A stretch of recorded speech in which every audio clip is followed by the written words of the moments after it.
Si vous me demandez dans quel film Scarlett Johansson est la plus séduisante, je répondrai sans hésiter que c'est Le Dernier Maître de l'air, réalisé par Woody Allen.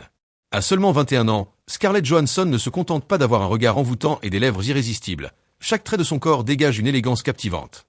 Vêtue de blanc, ses yeux brillaient d'un éclat hypnotisant, impossible à ignorer. Mais cette fois-ci, elle a rencontré un adversaire redoutable. Après s'être défendu avec assurance, l'homme s'est lentement rapproché avant d'entourer sa taille de ses bras.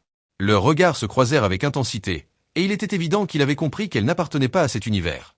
Quelqu'un t'a déjà dit que tu jouais des rôles intenses? Et toi, quelqu'un t'a déjà dit que tes lèvres étaient pleines de sérieux? Bien que ce soit leur première rencontre, un jeu dangereux s'était enclenché, dont l'issue restait imprévisible. Chris est un jeune Irlandais issu d'un milieu modeste. Après avoir abandonné une brillante carrière sportive, il s'est installé à Londres pour travailler comme coach de tennis auprès de la haute société. Non seulement intelligent et stratégique, il a aussi une conscience aiguisée de sa propre condition. Malgré son talent, il reste loin du niveau professionnel.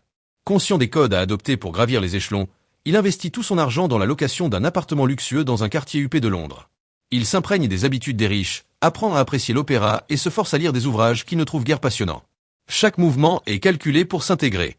Le destin lui sourit lorsqu'il fait la connaissance de Tom, héritier d'une prestigieuse famille londonienne. Séduit par son charisme, Tom le prend sous son aile et l'introduit dans son cercle familial. Très vite, Chris gagne l'estime des proches de Tom, en particulier de Chloé, sa sœur, qui tombe éperdument sous son charme.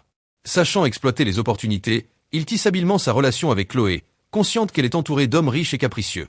Plutôt que de rivaliser en ostentation, il joue la carte de l'authenticité et de l'ambition modeste, ce qui touche profondément la jeune femme. Leur relation évolue rapidement. Entre galeries d'art et projections de films, ils deviennent inséparables. Touchée par la condition financière modeste de Chris, Chloé use de l'influence de son père pour lui obtenir un poste de cadre dans l'entreprise familiale. Feignant l'hésitation pour ne pas paraître intéressé, Chris finit par accepter après plusieurs relances.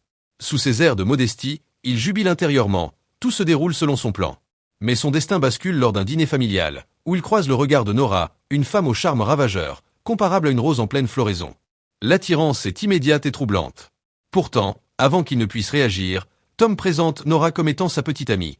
Une vague de jalousie et de frustration s'empare de Chris. Malgré la présence de leurs partenaires respectifs, Chris ne peut détourner les yeux de Nora, et elle, perceptive, semble lire en lui. Un jour, le hasard les réunit seuls. En détresse après un énième échec professionnel, Nora invite Chris à boire un verre. Au fil de la conversation, il réalise qu'ils partagent la même soif d'ascension sociale.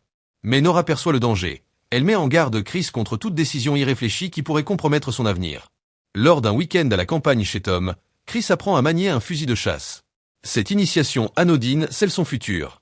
Nora, qui rêve de célébrité mais peine à percer, est méprisée par la famille de Tom, surtout par sa mère. Humiliée une énième fois, elle s'enfuit sous une pluie battante, une scène que Chris observe de loin. À cet instant, une brèche s'ouvre dans la forteresse émotionnelle de Nora. Et Chris s'y engouffre. À partir de là, un plan machiavélique prend forme. Il s'introduit dans l'armurerie de son beau-père, dérobe un fusil de chasse et le cache dans son sac de tennis. Il contacte ensuite Nora et lui fait croire qu'il a décidé de quitter Chloé. Ravie, elle accepte de le retrouver chez elle. Mais ce soir-là, c'est la mort qui l'attend. Chris, ayant tout anticipé, se rend d'abord chez la voisine de Nora sous prétexte d'un problème électrique. Elle lui ouvre sans méfiance, mais il la tue froidement. Il maquille ensuite la scène en cambriolage avant de tendre un piège à Nora. Lorsqu'elle franchit le seuil, elle ne sait pas qu'elle vit ses derniers instants. Après son forfait, Chris rentre précipitamment chez lui et accompagne Chloé à l'opéra, forgeant ainsi un alibi parfait. L'enquête policière conclut rapidement à un vol qui aurait mal tourné. La presse s'empare de l'affaire, relayant la version du toxicomane ayant assassiné Nora et sa voisine. Chloé, bouleversée, découvre la nouvelle dans le journal, mais Chris feint l'étonnement et la consternation. Tout semble sous contrôle, jusqu'à ce qu'il soit convoqué par la police. D'abord confiant, il nie toute implication. Mais lorsqu'un journal intime de Nora est découvert, relatant leur liaison, l'étau se resserre. Son talent d'acteur lui permet cependant d'embrouiller les enquêteurs. Faute de preuves tangibles, il est relâché. En sortant du commissariat, il jette discrètement les objets volés dans une rivière. Mais un détail lui échappe. Une bague gravée rebondit sur la route et devient la pièce maîtresse d'un retournement inattendu. Le lendemain, une star est assassinée dans un règlement de compte. Sur lui, on retrouve la fameuse bague. Sans le savoir, ce meurtrier devient le parfait coupable de l'affaire Nora. Chris est blanchi.